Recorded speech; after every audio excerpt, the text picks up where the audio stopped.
Donc, maintenant que ça a été installé, ça, on se retrouve avec quoi?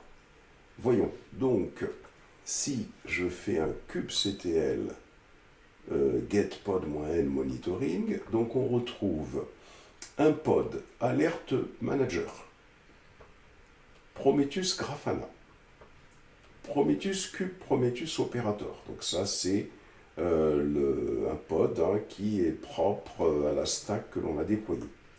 On se retrouve avec Prometheus kubestate metrics, donc ici un pod qui va permettre d'avoir des métriques. Alors pour comprendre chacun de ces pods, il suffit de faire ça. Hop, vous allez sur ChatGPT, comme ça, ChatGPT,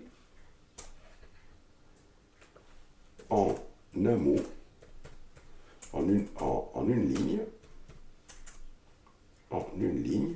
pour chaque pod, peux-tu m'indiquer sa fonction?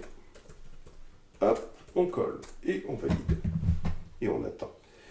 Alert Manager, Prometheus Kube, Prometheus Alert Manager gère les alertes issues de Prometheus Notification, envoi d'email stack. Donc ça veut dire que dans notre Prometheus, quand on a installé Prometheus sur Kubernetes, on a donc un pod de type Alert Manager. Ok, ça c'est bien.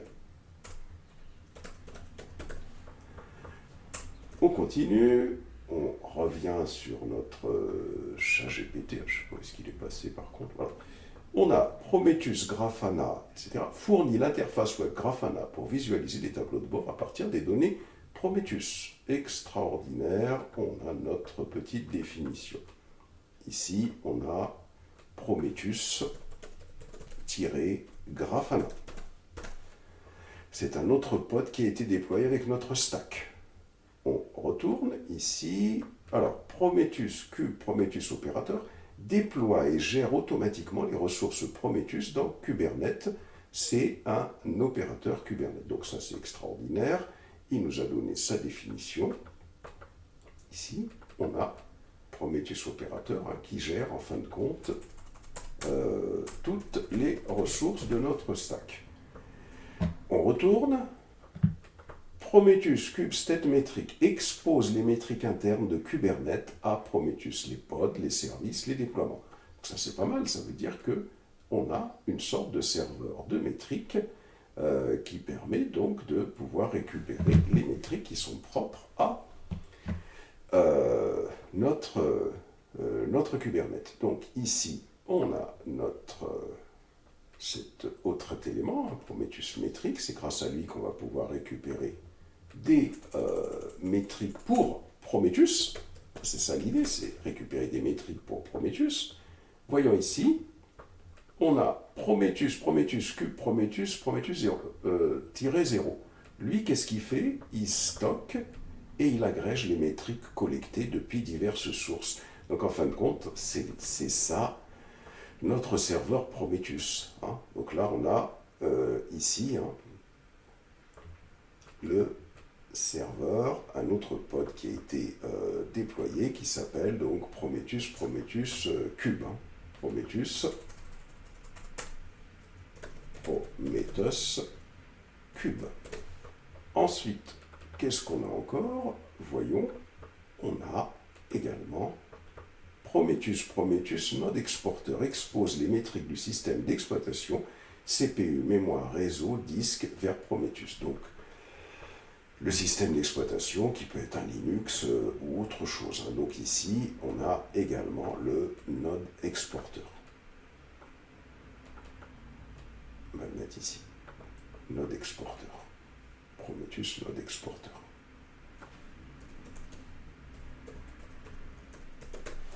Très important quand vous faites votre travail de tout comprendre.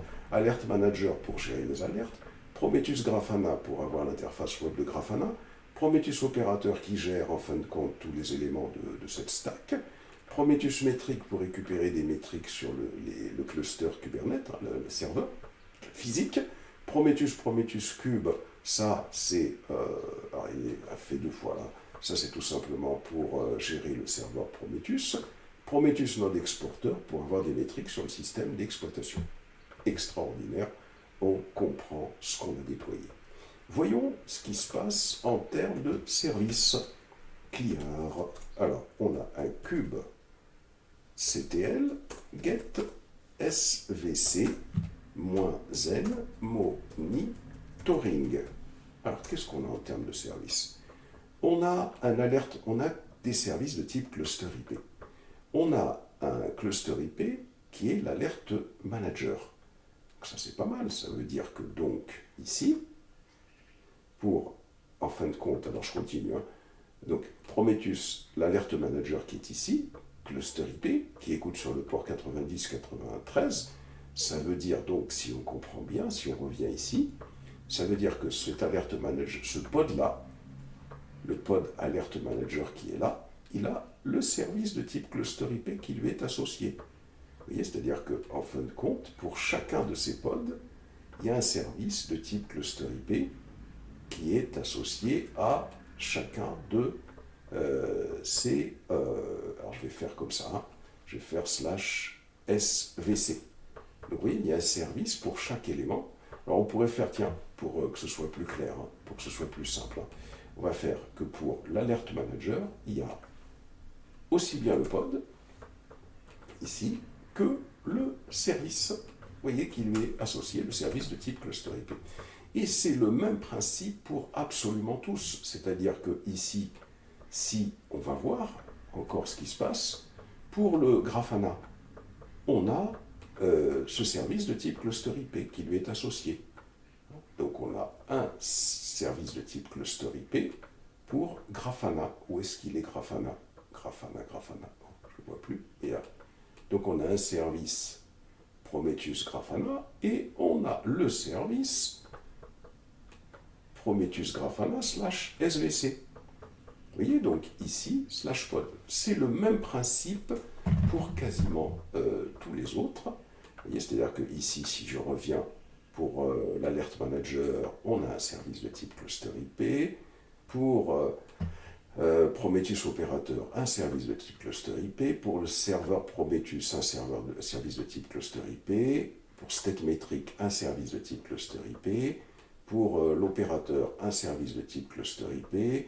Et pour le node exporter, un service de type cluster IP. Alors, ça c'est bien, parce que ça veut dire que pour chacun de ces pods, vous voyez, on a un service qui lui est associé. Alors, je ne les représente pas tous, hein. Je vais, par exemple, laisser que un seul, pour qu'on comprenne un peu à quoi ça sert. Je vais laisser le Prometheus Grafana avec le service, ici, et je vais laisser le Prometheus Cube, ici, avec son service. À quoi ça sert quand vous avez un service? Ça veut dire que vous allez pouvoir le tester. Prenons par exemple le Prometheus Cube. Il y a un service ici. Ok, allons voir comment il se présente. Vous faites un kubectl get svc-n monitoring. Donc ça veut dire que le serveur Prometheus, il est exposé par ce service de type cluster IP. Ce service de type cluster IP, il écoute sur le port 90-90. Ok. Donc, qu'est-ce qu'on fait, nous, dans notre document? Notre document, vous voyez, quand on va sur Exposer Prometheus, qu'est-ce qu'on fait? On a une instruction qui fait la chose suivante. kubectl port forward -n monitoring svc Prometheus cube Prometheus. C'est-à-dire que on récupère ce service. Alors, ce service, Prometheus cube-Prometheus, où est-ce qu'il est ce service? C'est celui-là. Et on constate qu'il expose sur le port 90-90. Ça veut dire quoi? Ça veut dire tout simplement que si je reprends le schéma, donc le service, le voilà. Voici le serveur qui fait fonctionner Prometheus. Donc ça veut dire que ce service de type cluster IP, il expose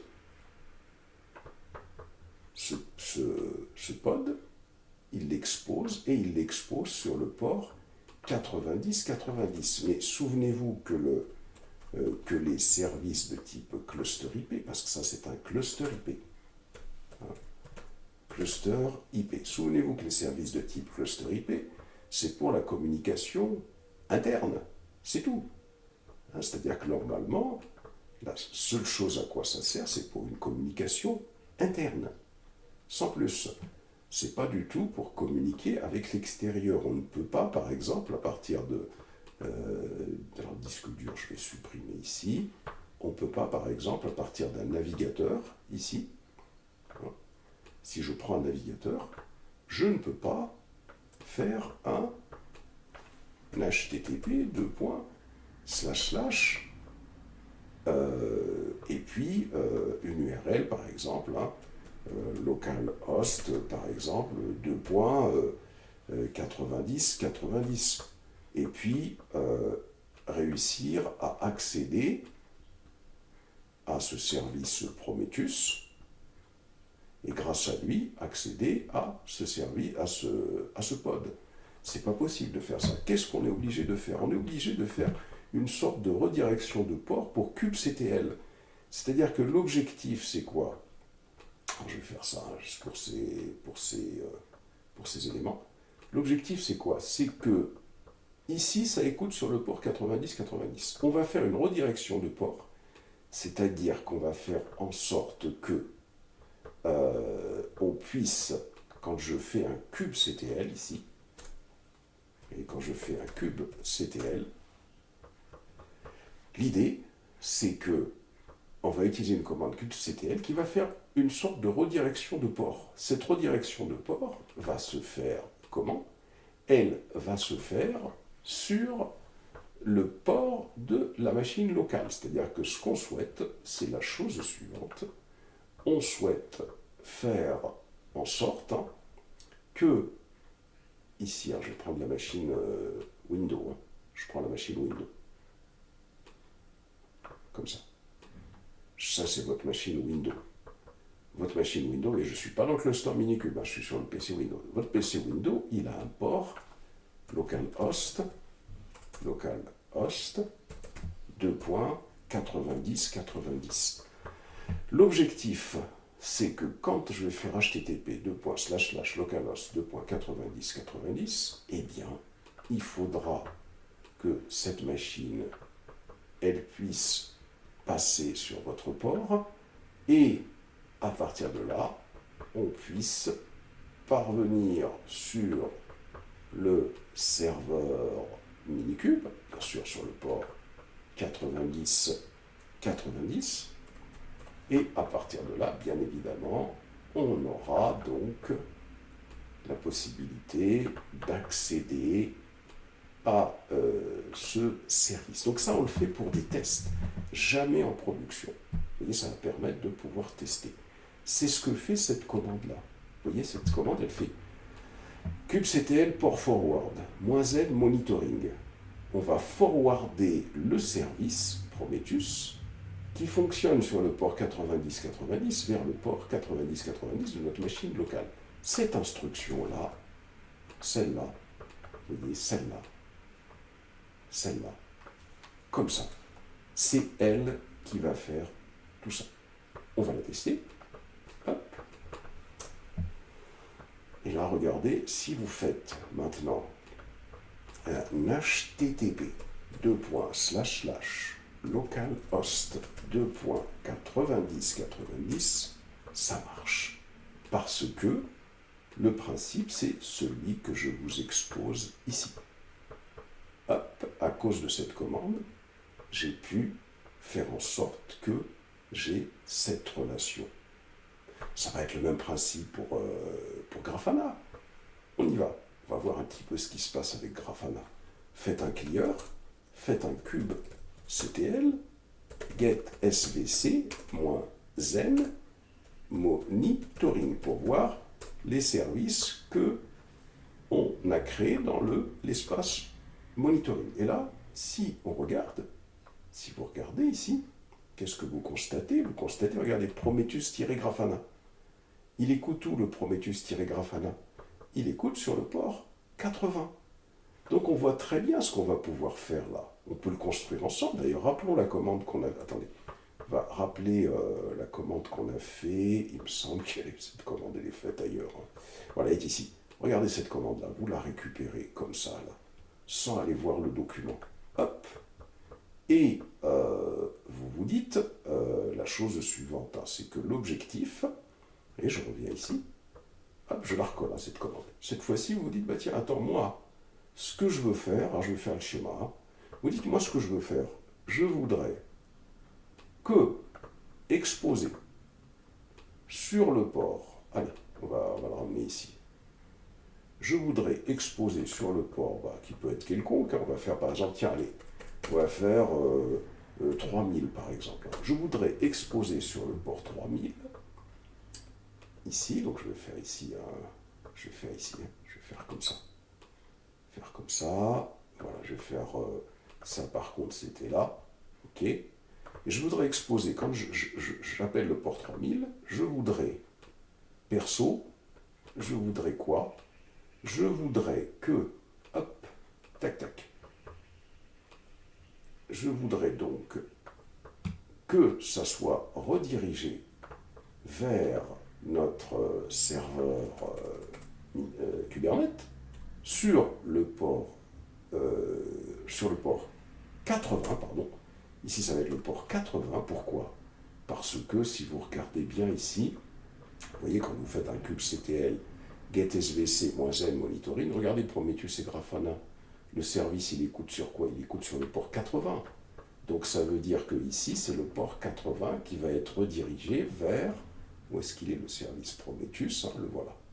Le service Grafana. Et je vais le descendre ici, le service Grafana. Hop, je descends le service Grafana ici. Donc, on a dit que le service de type cluster IP Grafana, qui est ici, celui-là, hop, hop, qu'est-ce qu'on a dit? On a dit que ce service Grafana, qu'est-ce qu'il fait? Lui, il écoute sur le port 80. Donc, à partir de là, hop, qu'est-ce que je vais faire? Donc, l'objectif, ça va être ça. Ça va être de faire cette redirection là. Et donc, dès que je ferai HTTP, alors cette fois-ci, il faut faire très attention par contre ici, hein, ici, donc ça va être ici, hein, je reprends cette syntaxe qui est là, hop, je la descends, et là, ça va être du 3000, hein, bien sûr, du 3000. Hein. L'objectif, c'est que quand je fais http://localhost 3000, ça arrive sur le port 3000 de votre PC. Le port 3000 de votre PC va être redirigé sur le port 80 de Minikube qui, lui, donc, a ce service qu'on vient de voir qui écoute sur le port 80. Voilà. Et normalement, ça devrait marcher. Allez, on se fait ça. Alors, on vient ici, c'est kubectl port forward, -n monitoring, SVC. Par contre, le service, c'est pas le bon. C'est pas celui-là, le service. Hein. Le service, ça va être le service qui est ici, c'est Prometheus Grafana, hein, que je colle ici. Et là, l'objectif, c'est que, ici, sur le port 3000, le port 3000 de la machine soit associé au port 80 du cluster Minikube. Je valide, et là, il attend. Allons-y pour voir si ça marche. Hop, je fais http://localhost et je fais 2.3000. Je valide et ça marche. Voilà. Et là, souvenez-vous, hein, le mot de passe, c'est admin. C'est marqué de toute façon dans la documentation. Ça, on accède à Prometheus de cette façon-là. Pour accéder à Grafana, voilà, le mot de passe, c'est prom opérateur. On peut donc accéder ici à prom opérateur. On colle le mot de passe et je clique sur alors ça c'est pas bon, donc on va refaire un prom, il faut bien le opérateur, il faut bien le... Voilà, donc là ça c'est parfait. Alors, voyons encore un petit peu ce qu'on a comme service. On a le service, vous voyez si on regarde, on a le service Alert Manager, qui lui, l'Alert Manager, là, il est sur le port 90-93. Voyons si ça fonctionne directement comme ça. Si je fais http:// si je fais un localhost 2.90.93. Est-ce que ça marche? Oui, directement, parce que ça va être directement exposé quand on lance notre service. Quand on a lancé, c'est comme ça que le logiciel a été fait. On n'a pas besoin d'exposer parce que quand on lance Prometheus, il nous permettra également d'accéder au 90-93. Voilà pour bien expliquer ce qui a été installé avec cette stack. Et nous, ce qui nous intéresse beaucoup, c'est Prometheus, c'est Grafana et c'est l'Alert Manager.